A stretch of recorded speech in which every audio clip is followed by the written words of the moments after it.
মা, আজকে খিচুড়িটা কি কি দিয়ে বানিয়েছ? মসুর ডালের খিচুড়ি, পেঁয়াজ, আলু,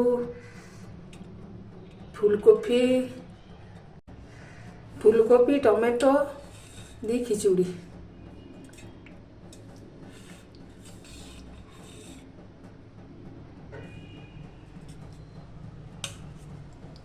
এই তো ফুলকপি। আর কত বড় আলু দিয়েছো দেখি একটু দেখাও। এই তো আলু, বাহ, বেশ সুন্দর। তার সাথে ছিল বেগুন ভাজা।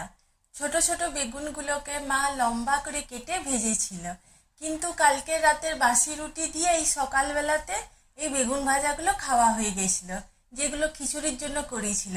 তাই জন্য পরে মা আলু বাঁধাকপির তরকারি করলো।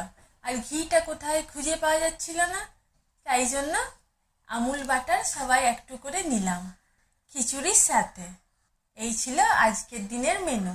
কেমন বৃষ্টি হচ্ছে তোমাদের ওখানে অবশ্যই জানিও। আমাদের এখানে তো খুব বৃষ্টি হচ্ছে।